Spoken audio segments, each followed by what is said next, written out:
Olá, eu sou Jarles Pereira, missionário da comunidade Canção Nova, e você está no Diário Espiritual. Vamos fazer juntos? Em nome do Pai, e do Filho, e do Espírito Santo. Amém. Vinde, Espírito Santo, enchei os corações dos vossos fiéis, e acendei neles o fogo do vosso amor. Enviai o vosso Espírito, e tudo será criado, e renovareis a face da terra. Oremos. Ó Deus, que instruíste os corações dos vossos fiéis com a luz do Espírito Santo, fazei que apreciemos retamente todas as coisas segundo o mesmo Espírito e gozemos sempre da sua consolação. Por Cristo Senhor nosso. Amém. Carta aos Romanos, capítulo 11, versículos de 25 a 36. Não quero que ignoreis, irmãos, este mistério, para que não vos tenhais na conta de sábios. O endurecimento atingiu uma parte de Israel até que chegue à plenitude das nações. E assim, todo Israel será salvo, conforme está escrito: de Sião virá o libertador, e afastará as impiedades de Jacó. E esta será a minha aliança com eles, quando eu tirar seus pecados. Quanto ao Evangelho, eles são inimigos por vossa causa, mas quanto à eleição, eles são amados por causa de seus pais. Porque os dons e os chamamentos de Deus são sem arrependimento. Com efeito, como vós outrora fostes desobedientes a Deus e agora obtivestes misericórdia, graças à desobediência deles, assim também eles agora são desobedientes graças à misericórdia exercida para convosco, a fim de que eles também obtenham misericórdia no tempo presente. Deus encerrou todos na desobediência, para a todos fazer misericórdia. Ó abismo da riqueza, da sabedoria e da ciência de Deus! Como são insondáveis seus juízos e impenetráveis seus caminhos! Quem com efeito conheceu o pensamento do Senhor? Ou quem se tornou seu conselheiro? Ou quem primeiro lhe fez o dom para receber em troca? Porque tudo é dele, por ele e para ele. A ele a glória, pelos séculos. Amém. Palavra do Senhor, graças a Deus. A salvação de Israel. São Paulo profetiza que Israel será salvo. Todo Israel será salvo. Quando nós ouvimos falar dos sinais dos tempos, em muitos lugares, há muitas pessoas, muitos cristãos que estudam esse movimento escatológico e a questão dos sinais dos tempos. Mas se você tem dúvida que nós estamos vivendo esse período, que no mínimo o tempo que nós vivemos hoje é um tempo em que nós devemos estar muito mais atentos aos sinais dos tempos, à vinda de Jesus, a segunda vinda de Jesus, basta prestar atenção nesta profecia em que Paulo está falando. Olha só. Não quero que ignoreis, irmãos, este mistério, para que não vos tenhais em conta de sábios. O endurecimento atingiu uma parte de Israel até que chegue à plenitude das nações. O que é essa plenitude das nações? Letra I aqui na minha Bíblia. Paulo visa sempre as coletividades, o bloco do mundo judaico em conjunto com o mundo gentílico. Ou seja, um anúncio do Evangelho às nações. O mundo terá um anúncio. E Jesus fala isso no Evangelho, se não me engano, no Evangelho de São Mateus. Quando é que virá o fim? quando o evangelho será anunciado ao mundo inteiro. Até então isso não tinha acontecido. Aí então virá o fim, né? Ou seja, esse fim é o quê? Jesus voltar, e aí é o fim dos tempos. Porque virá o novo tempo do Messias e o julgamento. Então, aqui nós estamos diante de uma profecia falando dessa plenitude das nações. E assim Israel será salvo, conforme está escrito. E aí vem a profecia. Mas, se nós prestarmos atenção, no ano 70, tá? Isso é histórico, né?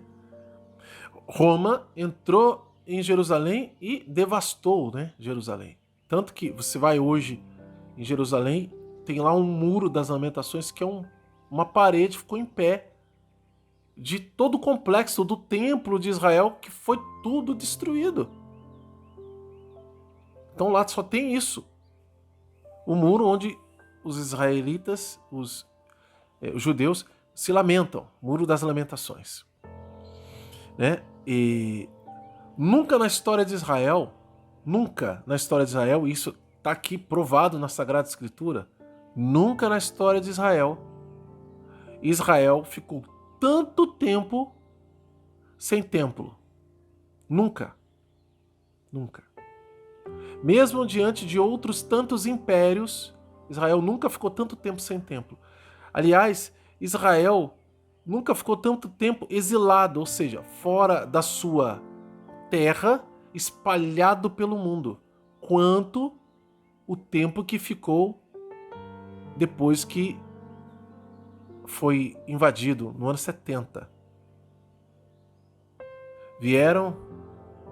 Veio a dispersão dos judeus, né, e cristãos, né, pelo mundo, e você via judeus em toda parte. E os judeus sempre ali, um povo que era desprezado, mas conservando a sua fé, suas tradições, conservando a fé no Deus que se revelou a eles, que é o nosso Deus, nosso Senhor, e mantendo-se firme. Comunidades e comunidades judaicas. Mas, quando pensa que tem um respiro, tem um jeito de sobreviver, vem a Primeira Guerra e depois a Segunda Guerra, onde acontece um holocausto, onde milhões de judeus são sacrificados, eles são pegos nas diversas nações, não só na Alemanha, mas em várias nações, na Polônia, pela Europa inteira, levados para campos de concentração e arruinados. Mas depois dessa grande desgraça que parecia ser o fim de Israel, como um povo, como povo judeu, depois da guerra, passados-se alguns anos, Israel volta a ser um Estado, depois de quase 2000 anos. Nunca Israel tinha ficado tanto tempo sem voltar para sua terra, de um exílio. Nem nos tempos do Antigo Testamento. Foram muitos anos, sim. Só no Egito, Israel ainda não era exatamente um povo com lei, mas já era um povo de Deus. No Egito foram 400 anos. Depois veio a Babilônia, veio Nabucodonosor, né? E assim, exílio, prisão, né? Mas Israel ficou muitos e muitos anos sem ter um lugar para chamar de lar. Ele estava lá, ocupado por outras nações. Mas depois da Segunda Guerra, ele recebeu de volta o seu lar. Né? E depois teve, dia seguinte, já teve país declarando guerra contra Israel. Israel mal era um Estado, teve que se defender. E depois de alguns anos, mais guerras, né? Israel lutando contra diversos inimigos reunidos, com um exército pequeno, foi capaz de rechaçar todos eles. Isso parece, né, acaso, mas não. Veja que Paulo está dizendo que o endurecimento atingiu um tempo, mas Israel Israel voltou a ser um povo que se pode ver e tocar, que se pode dizer, eles têm um lar, eles têm um território, esse é Israel. Voltou a ser um país quando o mundo estava caminhando para uma globalização e o evangelho, sim, pode-se dizer, foi e está sendo anunciado em todas as nações, em todos os povos. Finalmente, isso está se concretizando, está acontecendo. Não há um pedaço de terra no mundo que não seja conhecido hoje. E Israel voltou a ser Israel. Veja como as coisas aqui se casam, mesmo que você não creia em profecias apocalípticas, em pregações sobre os fins dos tempos. Ah, não, mas isso será que é? Será que não é? Mesmo que você não creia nisso, na palavra de Deus você crê. Então, esta palavra está nos mostrando que hoje, isto que Paulo está dizendo é possível. Hoje isto é possível. E outras evidências comprovam isso, que muitos judeus chamados judeus messiânicos têm se convertido ao cristianismo.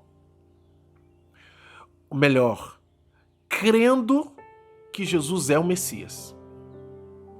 Isso é um passo extraordinário para a concretização desta profecia de que Israel será salvo. E onde vem? De Sião virá o libertador.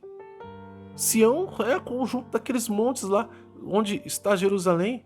Ou seja, tem que ter uma terra, tem que ter um lugar. Ou seja, Israel está vivendo esse tempo hoje. E mesmo que eles ali, Paulo já está falando da questão da pregação do evangelho, né? Que eles foram inimigos porque eles não acreditaram, né? E aí vem a situação daquele tempo de Paulo com os cristãos de Roma. Quanto ao evangelho, eles são inimigos por vossa causa. Por causa de quem? Dos pagãos. Então, eles não queriam que houvesse uma mistura de povos que eram salvos por Deus. Por que Deus abriu essa janela para as nações? Porque eles não tinham entendido, né? Mas Paulo está dizendo aqui, quanto ao evangelho, eles foram inimigos por vossa causa. Mas quanto à eleição, eles são amados, porque eles são um povo eleito, por causa dos pais. Porque aí vem um princípio eterno aqui, né? Fechando esse trecho. Porque os dons e o chamamento de Deus são sem arrependimento. Em outra Bíblia pode estar escrito, são irrevogáveis. O que Deus dá de dom, Ele não tira. O que Deus dá de vocação, Ele não revoga. Nós podemos ser infiéis e abandonar, mas Deus não abandonou o chamado que Ele fez. Que lindo!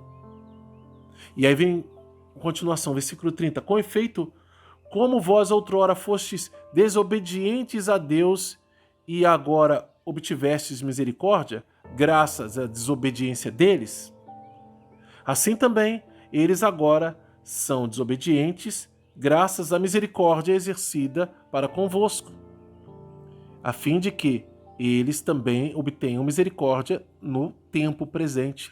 Deus encerrou todos na desobediência para a todos fazer misericórdia.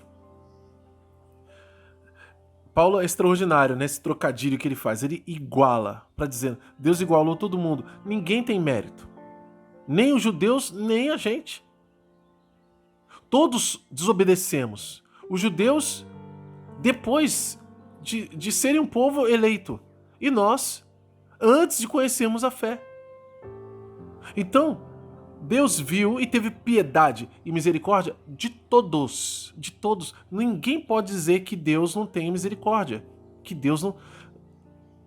As pessoas confundem essa misericórdia, essa graça. Ah, Deus é bom. Deus tem que salvar a gente igual o gênio da lâmpada. Não, a gente tem que entender a revelação e porque Deus fez como fez.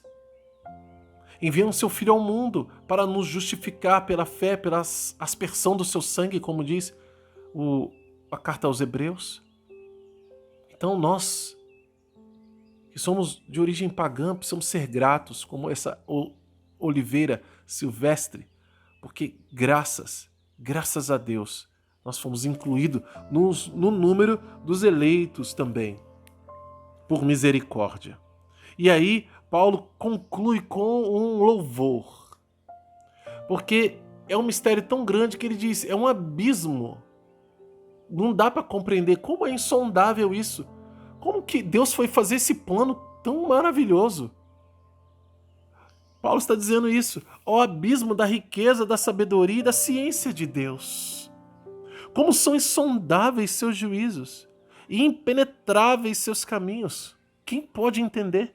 Quem com efeito conheceu o pensamento do Senhor?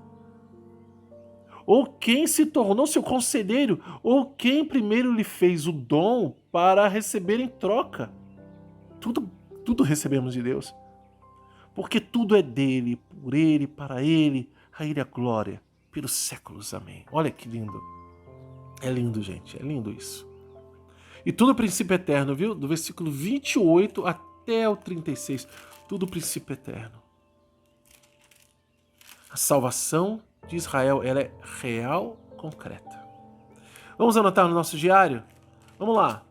Promessas de Deus, versículos de 25 a 27. As ordens, versículos 25 e 26a. Até pois está escrito. Ordens de Deus. E princípios eternos, versículos de 28 a 36. Qual é a mensagem de Deus para você hoje? Como colocar em prática isso na sua vida? Anota no seu diário e vamos lutar para viver. Se você é novo aqui no canal e não sabe o que é diário espiritual, o que é anotar nesse diário, se inscreva, acione o sino da notificação e deixa o like aí também, porque o seu like vai evangelizar. Se você já gostou, deixa o like, porque vai evangelizar, vai ajudar outras pessoas a encontrarem este canal. E vamos juntos fazer a Bíblia inteira com o método A Bíblia no Meu Dia a Dia, de Monsenhor Jonas Abib. Um método que nos ensina a ter um relacionamento pessoal com a palavra de Deus. A gente vai conhecendo Jesus, conhecendo a vontade de Deus e nos propósitos de vida que Ele nos dá, que Ele nos propõe, nós vamos lutando para colocar em prática. E aí sim a nossa vida vai mudando. Esse é o método. Bom, aqui na descrição você encontra tudo o que precisa para fazer ele com a gente. Que Deus abençoe você. Ó Maria, concebida sem pecado, rogai por nós que recorremos a vós.